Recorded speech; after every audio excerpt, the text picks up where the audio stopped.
एक राजा ने क्यों किया अपनी बेटी का पुरुष को छोड़कर एक घोड़े के साथ विवाह।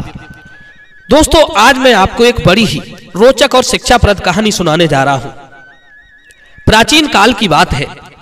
एक राजा के घर 7 रानियां थी, पर किसी से कोई संतान ने जन्म नहीं लिया था। राजा इस बात से बड़ा दुखी रहता था। एक दिन की बात, एक तपस्वी साधु राजा के नगर में पधारे।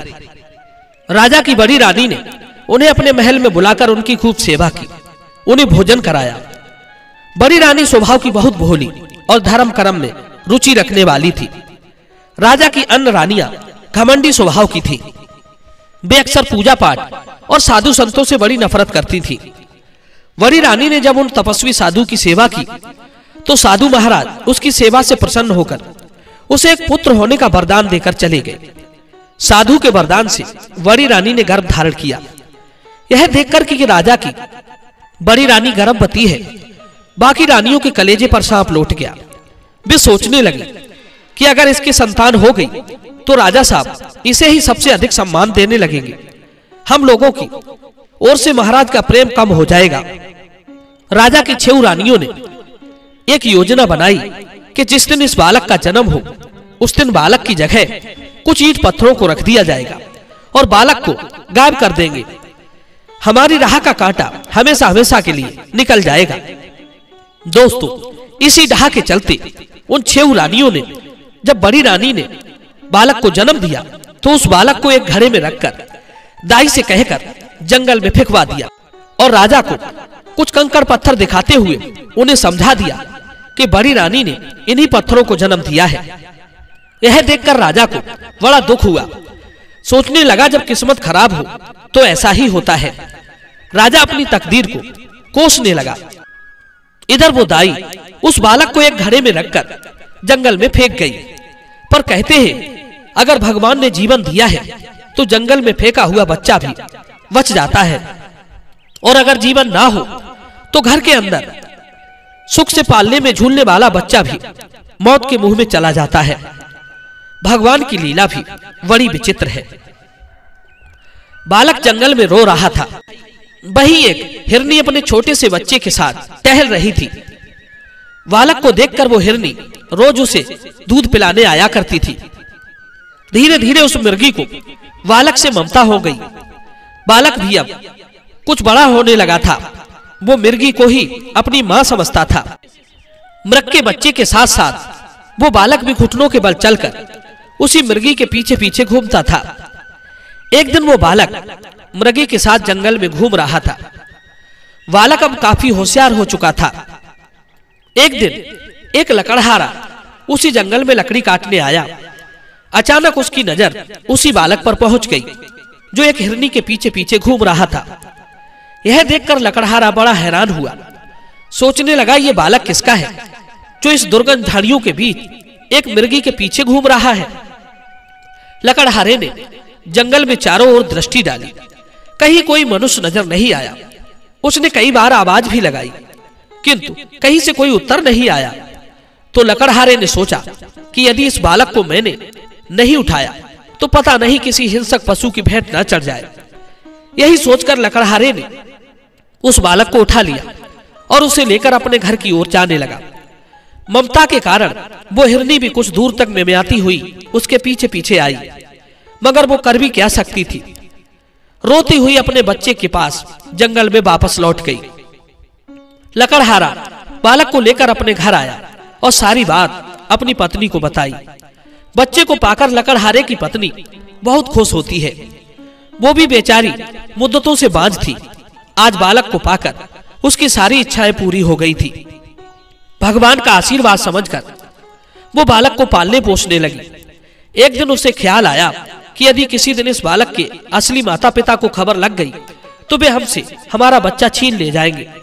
उसने अपने पति से कहा कि चलो कुछ दिन के लिए हम परदेश में काट आए, वहीं कुछ काम धंधा करके बालक का पालन पोषण करेंगे। यही सोचकर वो लकड़हारा बालक को लेकर अपनी पत्नी के साथ काशी में चला आया और वहीं उसने अपने लिए एक काम तलाश लिया और रहने लगा। धीरे धीरे उन्हें 20 वर्षें बीत गई। लड़का अब युवा बन गया था। लकड़हारे ने बालक का नाम भरत रखा था। 20 वर्ष में उन्होंने काफी धन भी इकट्ठा कर लिया था। एक दिन उन्होंने अपने वतन लौटने की सोची कि अब हमारा बालक भी बड़ा हो गया है, कोई इसे पहचान भी नहीं पाएगा। यही निश्चय करके लकड़हारा और उसकी स्त्री बालक भरत के साथ अपने नगर को लौटने लगे। रास्ते में उन्हें लुटेरों ने घेर लिया। भरत के माता पिता की हत्या करके लुटेरे धन लेकर भाग गए। वो लड़का अब फिर से अनाथ हो गया था। अपने माँ बाप के मारे जाने के बाद बालक भरत उनके शव के पास बैठकर रो रहा था। वहां उस बीहड़ स्थान पर कोई उसका सहारा नहीं था। कहते हैं उसी रास्ते से कुछ बंजारे अपने अपने ऊंटों में माल भरकर व्यापार करने के लिए जा रहे थे।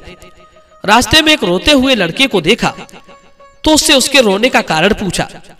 रोते रोते लड़के ने सारी बात बता दी कि उसके माँ बाप को लुटेरों ने मार डाला और सारा धन लूट ले गए। बंजारों को उस पर तरस आ गया।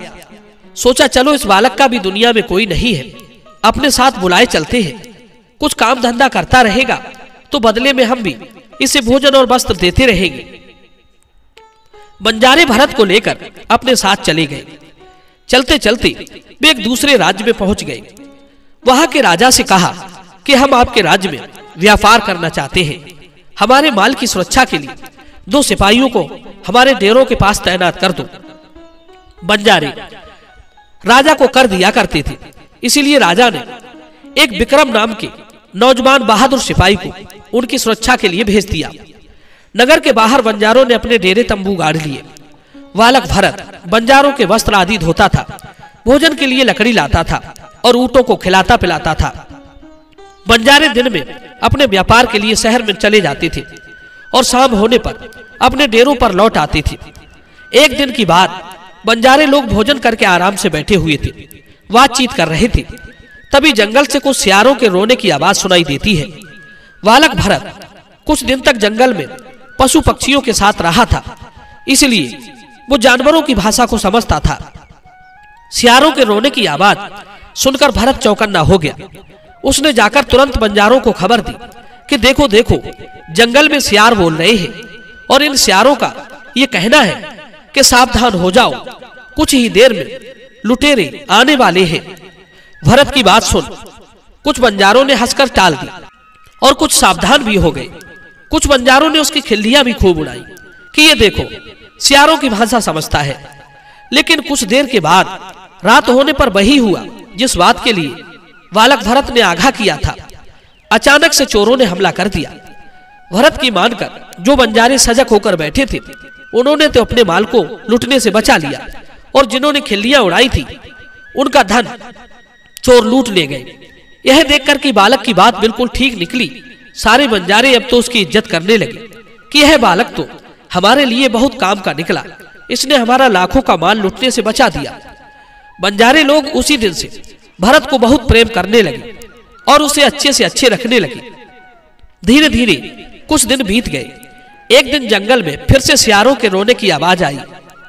सियारों के चिल्लाने की आवाज सुनकर सारे बंजारे भागकर भरत के पास गए और बोले, बेटे आज ये सियार क्या कह रहे हैं? क्या आज फिर से चोर आने वाले हैं? भरत ने कहा, आज इन सियारों का संकेत चोरों की ओर नहीं है। आज सियार कह रहे हैं कि इस राज्य में नदी के किनारे एक राक्षस रहता है और वो यहाँ से थोड़ी ही दूर पर है। उस नदी के किनारे जो राक्षस रहता है उसके पास 4 कीमती रत्न है। जो कोई उस राक्षस को मार देगा उसे राक्षस से 4 रत्न प्राप्त हो जाएंगे और अगर उस राक्षस के रक्त से जो राजा के मुख्य फाटक पर अपने पंजे का निशान बना देगा वो यहाँ का राजा बन जाएगा। दोस्तों, राक्षस का नाम सुनकर बंजारे तो स्वयं से गए। कहने लगे, हम लोग तो व्यापारी हैं, भला हमें क्या पड़ी है राक्षस से लड़कर स्वयं मरने की। बेचारे बंजारे तो शांत होकर बैठ गए। मगर भरत की बात वो विक्रम नाम का सिपाही डेरों की आड़ में खड़ा होकर सुन रहा था। विक्रम बड़ा ही बहादुर सैनिक था। उसने तुरंत तलवार ली और वहां से भाग खड़ा हुआ। जाकर देखा तो उसे नदी के तट पर एक राक्षस जाता हुआ दिखाई दिया। राक्षस को देखकर उसे लड़के की बात पर विश्वास हो गया था। राक्षस से लड़ने के लिए विक्रम ने अपनी तलवार निकाली और दोनों के बीच भयंकर युद्ध होने लगा। काफी देर तक लड़ने के बाद विक्रम ने उस राक्षस को मार गिराया और उसके पास से जो चारों रत्न थे वो निकाल लिए। उसके बाद उस राक्षस के रक्त को अंजलि में भरकर ले गया और राजा के मुख्य द्वार पर अपने हाथ के पंजे के निशान बना दिए। उसके बाद फिर से उन्हीं डेरों के पास आकर चौकसी करने लगा। उसके एक बात तो समझ में आ चुकी थी कि भरत नाम का ये लड़का जो कहता है वो बात बिल्कुल सत्य होती है। सोचने लगा ये लड़का तो बहुत काम की चीज है। विक्रम भी अब उसे सम्मान की दृष्टि से देखने लगा था। उसने ये निश्चय किया कि बंजारे तो इसके साथ अच्छा व्यवहार नहीं करते, क्यों न मैं इस लड़के को बंजारों की चाकरी से मुक्त करा लूं। दोस्तों, एक दिन की बात, राजा के कुछ कर्मचारी कर लेने के लिए बंजारों के पास आए थे। तो विक्रम ने उन कर्मचारियों को एक रत्न देते हुए कहा कि देखो, तुम इन बंजारों से कर मत मांगना, बल्कि कर के बदले में उस लड़के को मांग लेना। राज कर्मचारियों को जब करोड़ों का रत्न मिल गया तो वे बड़े खुश हो गए। उन्होंने बंजारों से जाकर कहा कि देखो, हम कर लेने वाले हैं और हम चाहते हैं कि आप हमें कर ना देकर कर के बदले में इस लड़के को दे दो। बंजारों ने सलाह मशवरा किया कि अरे भाई, लाखों का कर बच रहा है तो बालक को देने में क्या हर्ज है, कौन सा ये अपना है, हम तो इसे राह चलते उठाकर लाए हैं। सोच विचार करने के बाद बंजारों ने भरत को उन राज कर्मचारियों को सौंप दिया। राज कर्मचारियों ने भरत को विक्रम को सौंप दिया। विक्रम भरत को लेकर अपने घर आया और उसे अच्छे अच्छे व्यंजन खिलाए और उससे पूछा कि आप कौन हो और इन बंजारों के साथ क्यों रह रहे थे। तब भरत ने विक्रम को अपनी पूरी आप बीती सुनाई कि ऐसे ऐसे उसके माँ बाप को चोरों ने मार डाला और जो धनमाल था वो सब छीन ले गए। मैं अकेला माँ बाप के वियोग में रो रहा था। फिर ये बंजारे मुझे अनाथ समझकर अपने साथ ले आए। विक्रम ने कहा कि मित्र, आज से तुम मेरे बड़े भाई की तरह मेरे साथ रहोगे। ये सुनकर भरत को बड़ी प्रसन्नता हुई। उसी दिन से भरत और विक्रम भाई भाइयों की तरह साथ साथ रहने लगे। दोनों के बीच बहुत ही गहरा प्रेम हो गया। विक्रम ने भरत को अपनी मां से मिलाया और कहा, मां, आज हम दो भाई हैं। भरत आज से हमारा बड़ा भाई है। विक्रम की मां भी भरत को पाकर बड़ी खुश हुई। एक दिन की बात, विक्रम जिस राजा के सिपाही की नौकरी करता था उसकी एक राजकुमारी थी। राजकुमारी सुंदरादि। सुंदरादि बहुत ही खूबसूरत थी। राजा ने एक दिन सुंदरादि का स्वयंवर किया। दूर देश के सभी राजा महाराजा उस स्वयंवर में पधारे। राजकुमारी सुंदरादि बरमाला लेकर हाथी पर बैठकर निकली।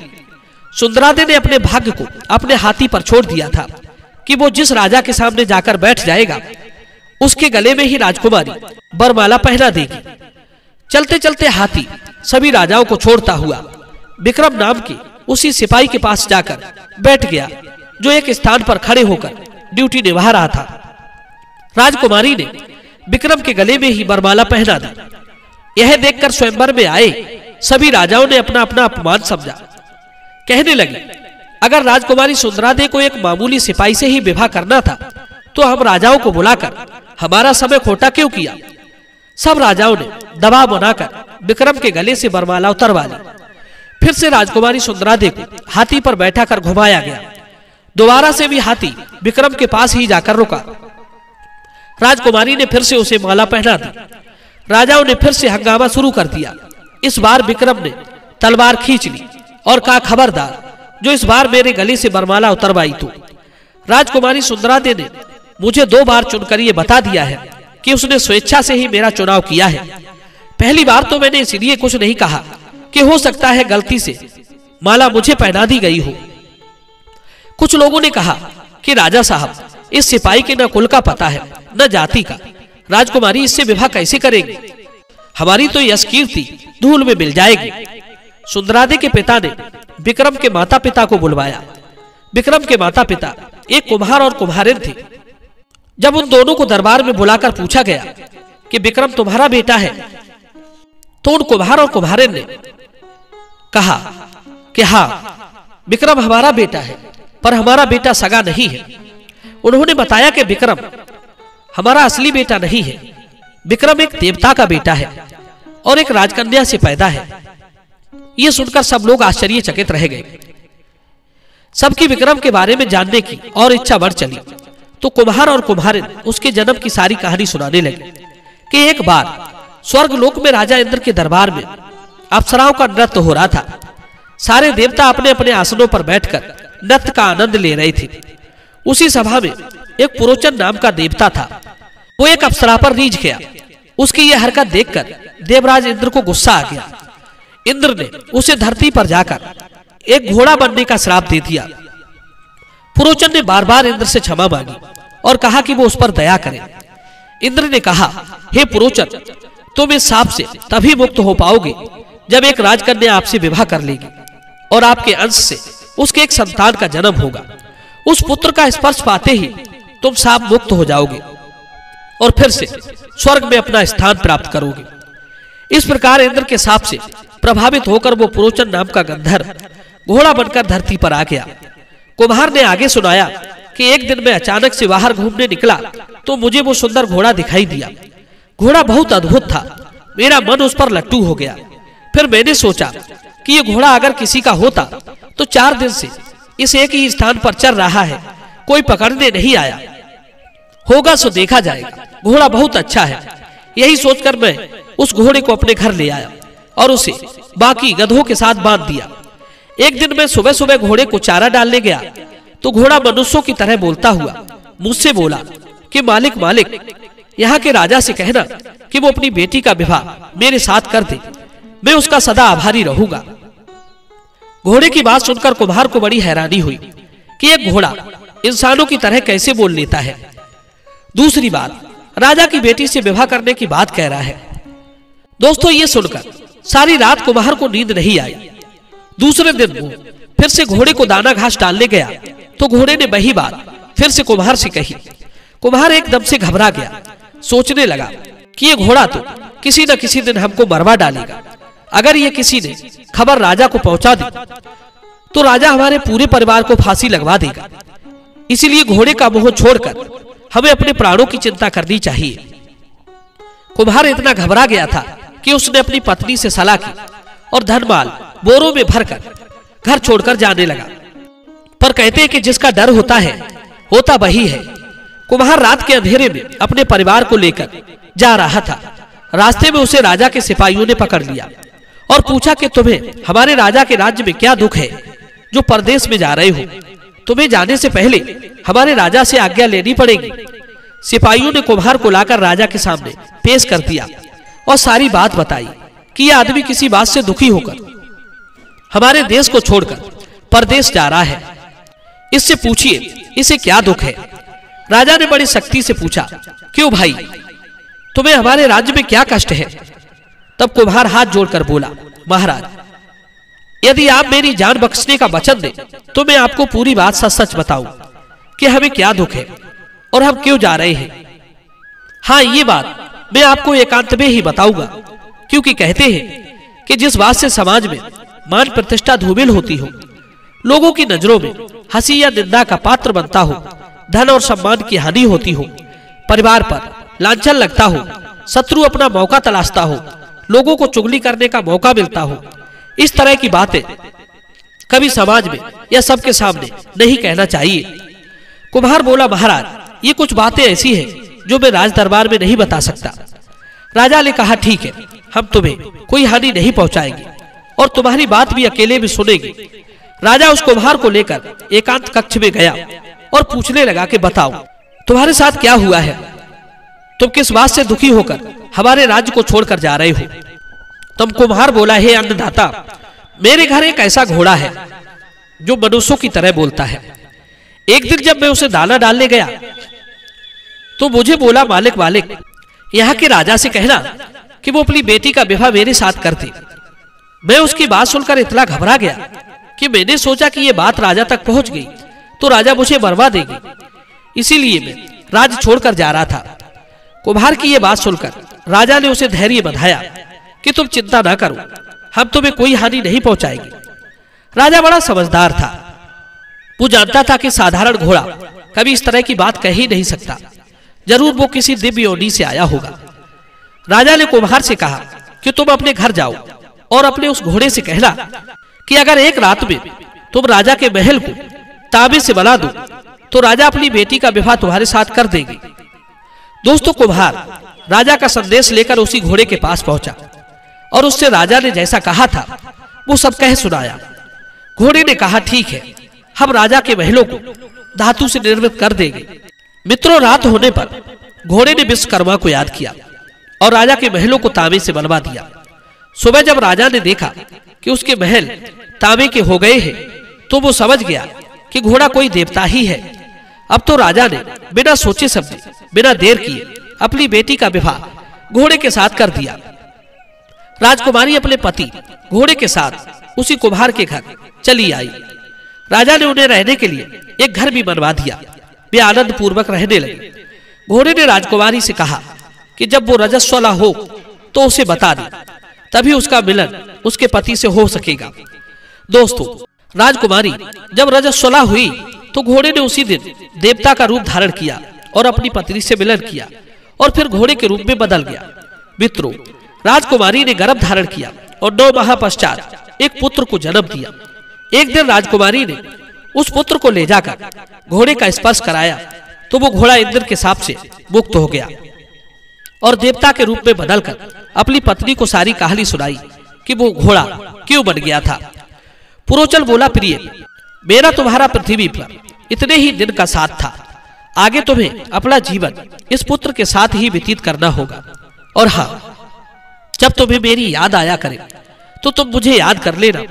मैं तुम्हें दर्शन देने के लिए चला आया करूंगा। इतना कहकर पुरोचल स्वर्गलोक को चला गया। दोस्तों, और वो इस राज्य में आकर यहाँ के राजा के यहाँ सिपाही की नौकरी करने लगा था। इधर कुम्हार ने राजा से कहा, महाराज, ये विक्रम नाम का सिपाही उसी देवता का पुत्र है। हमने तो इसका पालन पोषण किया है, इसीलिए हमें ही अपना माता पिता मानता है। राजा ने समझ लिया कि विक्रम बहुत ही तेजस्वी और गुणवान है। इससे अच्छा हमारी पुत्री को कोई वर नहीं मिल सकता। मित्रों, बड़ी खुशी के साथ विक्रम का सुंदरादे के साथ विवाह हुआ और वही महा का अगला राजा बना। भरत उसकी दूसरी महा की तरह उसके साथ रहने लगा। विक्रम ने भरत को भी अपना प्रधान मंत्री नियुक्त कर लिया और बड़े प्रेम के साथ दोनों राजकाज करने लगे। दोस्तों, ये कहानी आपको कैसी लगी कमेंट में हमें जरूर बताना। मिलते हैं आपसे अगली वीडियो में एक और इसी तरह की कहानी के साथ। आप सभी का बहुत बहुत धन्यवाद। जय श्री कृष्ण।